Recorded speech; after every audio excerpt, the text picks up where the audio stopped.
This is my new laptop. Let's review.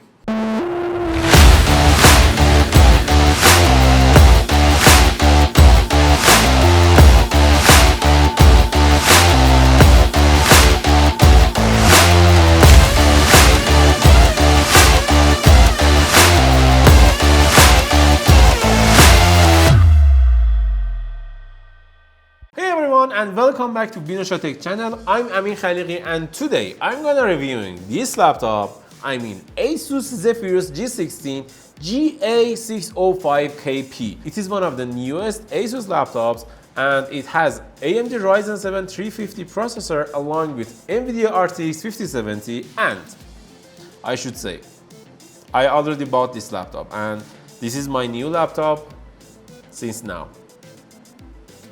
So let's see why I bought this laptop and what is the downsides and upside of Asus Zephyrus G16 2025. I should also mention that we reviewed Asus Zephyrus G16, the Intel model with RTX 5070 Ti, in another review that we'll put the link to that video on the description below. So you can find that video if you want to buy the Intel one, and if you want to buy the AMD one, you should stick to end of this video for this laptop. And after all, this thing is an all-in-one for content creation, but it's got a few choices that have left me scratching my head. Let's dive in. First, let's talk about body and chassis design. Man, I am in love with the look and feel of this laptop. The all aluminum chassis, the slash lighting on the back, the whole aesthetic of this device just speaks to me. I first saw this design last year on GU605MI, Asus Zephyrus G16 2024, and I knew I had to have it. Now it's mine and I'm even more impressed. As for the keyboard, I've got a bit of a sad story. Back in 2020, we had Asus Zephyrus M15 with perky RGB keys, but they removed it since then. I really think Asus needs to bring that back to their Zephyrus lineup. This one has a single zone RGB, which is fine. The gray version we reviewed a week ago was great with RGB colors, and you can find a link to that video in the description below. But on this white model, the colors just don't pop as much. For me, I've settled on different shades of blue because it looks good and gives me more decent key visibility. But the trackpad, I should say, this is one of the best trackpads I've ever used in any Windows machine. Why? Because it is big, it is tactile, and I haven't seen any misclick on this trackpad, and I should say I like it. And also my Mac friends loved using this trackpad, which is odd. Now for the ports. Let's talk about this part because I like it. First, I should say that this laptop doesn't have RJ45 because of this thin chassis, but we have 4 USB ports. 2 of them are Type A and the other 2 is Type C. 3 of these ports supports 10 gigabits per second speed, and one of the Type C ports supports 40 gigabits per second speed at USB 4, which is great. But there is one little thing I should note. This laptop has Type C and Type A ports on both sides. It means if you want to use Type C on the right or on the left, you will have Type C on both sides. And it is great because in other laptops, they usually put 2 Type C ports on the same side. And because of that, you may find it a little bit annoying. I found it, you may too. As for the other ports, we got HDMI 2.1, audio combo jack, which produces good audio output quality, and the Recon Ace2 charging port, which is good, that can charge this laptop up to 200 watts, but the new port is a little wobbly and it is not that great looking in my opinion, but it is okay and you can live with it. It is okay. And I wanted to see a better port or an upgrade like MagSafe in new Asus laptops, but they didn't give us that option. And we also have SD card ports that can go up to, I think, 800 megabytes per second, but I saw 250 megabytes per second because our SD card is capped at 250 megabytes per second, which is good. As for the charger, I should say I loved to see GaN chargers on Asus laptops. I mean, you made such a great laptops, Asus, but the GaN charging is not available in any of your laptops. And it is just sad to see because we have an XMG Neo 16 laptop right here, and in that laptop we got 200 and Hossein, is that 280 or 330? Oh, 330 watts charger in the XMG Neo 16 has 330 watts charger in the box, which is GaN charger, and the size of that 330 watts charger is almost the same as this 200 watts charger, which is just insane to see. As for the weight, I should say, I like the lightness of this laptop. I mean, I twisted my hand and I have problem with my right hand, but it is okay because this laptop doesn't weigh that much. It's around 1.85 kilograms, which is good. And with the included charger, it can go up to 2.3 kilograms, which is great. I mean, it is good for a gaming laptop. It is almost lighter than a MacBook. I'm giving this section a 10 out of 10 score. I know I was a little easy on it because of its missing per RGB, but I loved everything else so much. It's hard not to. Okay, let's talk about display. This laptop right here has a 2.5K, 240 Hz OLED panel at more than 500 nits of brightness with HDR support and great color accuracy with up to almost 100% Adobe RGB color coverage and 100% DCI-P3 color coverage, which is just insane. It means this laptop is, I think, one of the best or even the best laptop for content creators who wants to work with their laptop in Windows, almost in Windows, because Mac has better screens, but this is one of the best screens too. And I didn't have any problem with it, and editing my content like video editing or photo editing on this laptop was such a ease, and I just loved using it.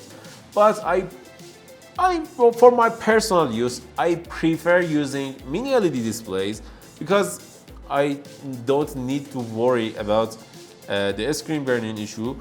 I know some people will find it okay because they don't use their laptop like me, but I'm a bit scared of burning issues with OLED screens. But it is okay too. There is nothing wrong with it, and everything about it is just okay. I'm giving this display a 10 out of 10. I know some people might disagree because of the glossy panel, but for the picture quality and performance you get, it's a trade-off I'm happy to make. If you are a little worried about the glossy screen, look at how glossy it is. It is not a disaster, but it is okay. I mean, it is okay. I don't have any problem with it. If you are pointing it at the sun or this huge softbox over here, you will find it troubling. But for myself, I didn't have such a problem. Okay, let's talk about performance. This is where the laptop gets a bit complicated. Here's the thing. Asus released the previous model, the GA605WI, with the Ryzen 9 HX370 CPU and an RTX 4070. That was a great combo. But now, in this GA605KP, we have a much weaker CPU, Ryzen 7 350, paired with an RTX 5070. I have two major issues here. First, why isn't there an AMD version of this laptop with an RTX 5070 Ti, when the Intel models go all the way up to 5090? And second, and most importantly, why did they downgrade the CPU? They even have the ProArt P16 with the Ryzen HX370 CPU and a 5070. And those are the exact same laptops in terms of cooling and motherboard design.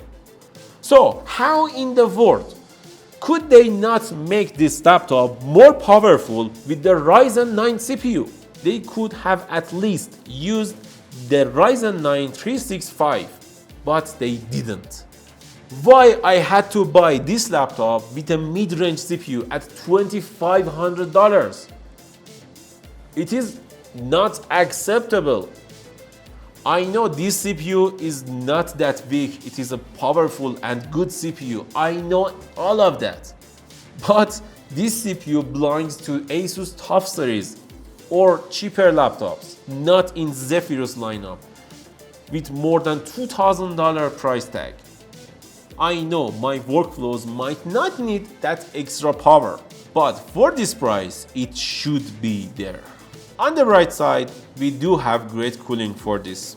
And the 5070 isn't that big or hot.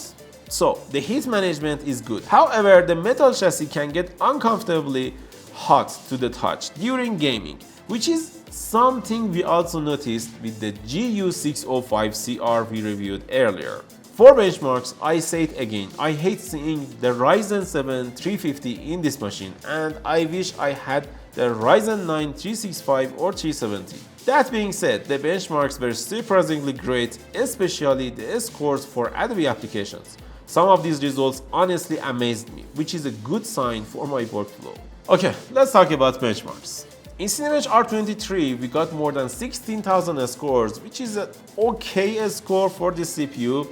It is almost the same as Core Ultra 7 255H CPU, and there is nothing wrong with it, but we could get better results, up to 10 or 20% better results with Ryzen 9 CPUs.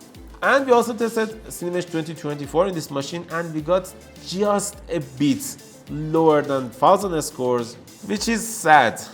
I wanted to see a 4-digit score in Cinebench 2024. And in Geekbench 6, we got 13,000 scores, which is okay. And we also tested Time Spy to see how well it can perform in 3D applications and games. And we got 12,500 scores almost. And this is where I am bragging about from the beginning of this video. Just look at this screenshot. As you can see, the CPU score is too low, but the GPU score is okay. And the difference between the CPU score and the GPU score is too much. And the CPU is just holding back the Time Spy results, the total Time Spy results. I just want to see the damn engineer who decided to put this Ryzen 9, idiotic Ryzen 9 in this laptop. Bro, what the hell? You are charging $2,500 for this CPU? Not cool, man. We also tested S3 Nomad on this machine, and we got almost 2900 score, which is okay. And for the DLSS, you can see the screenshot, the performance is okay. And we also tested Blender, and we got 4100 score. It is okay too. And as for the SSD speeds, this laptop has 2 TB of SSD, and it is upgradable with another slot. Unfortunately, the RAM is not upgradable because it's capped at 32 GB of RAM at 7500 megatransfer per second.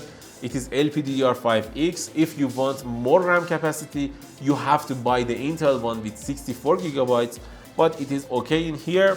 And we got good results in Adobe applications too, as we expected, because this laptop is designed for content creators. Like in Adobe Premiere, we got 4 minutes and 26 seconds. It is more powerful than my last laptop. I didn't see this coming, because 4 minutes and 26 seconds from an AMD CPU, I'm not expecting that. And with 4 minutes and 29 seconds in Adobe After Effects, I just amazed with how well this laptop can perform. Good job on this side. At least I surprised with this scores, and I have to say, what we could have with Ryzen 9, Asus. As for the gaming, we tested Cyberpunk 2077 in this machine with 7 different scenarios, and in all different scenarios we got good results, and I was happy with it. We got almost 260 FPS in average in one of the presets, and in low with the help of DLSS 4 and other stuff, and I was happy with the result in Cyberpunk. We also tested Rainbow Six Siege in this machine, and we got almost 350 FPS at max, which is good, and the Rainbow scores are good. but it could be better with Ryzen 9.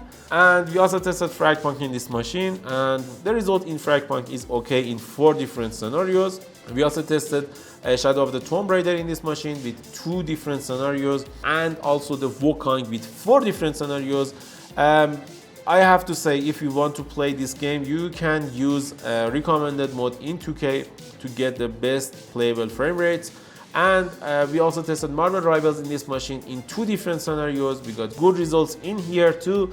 And I think you should use auto preset if you want to play this game in this laptop, because in Ultra you may find some lagging or struggling with the CPU and the performance. We didn't test Call of Duty Warzone because I had problem playing that game and I hate it. Don't play that game, play Battlefield 6. And we will replace Call of Duty Warzone with Battlefield 6 in our future videos, because Call of Duty is just a garbage, not optimized garbage that will ruin your gaming experience. Don't play that game until they fixed it. I mean, 200 gigabytes of storage is needed for that kind of game. It is just idiotic. For the scores, because of that baffling CPU choice, I'm giving this section a 7 out of 10 score. Asus missed too many opportunities here, and it's a huge letdown. I could love this laptop, but because of Ryzen 7, I can't. Okay, let's talk about speakers, webcam, and battery life. They're actually fantastic. I genuinely love listening to music on this laptop, and I have to say, it has some of the best speakers in any laptop.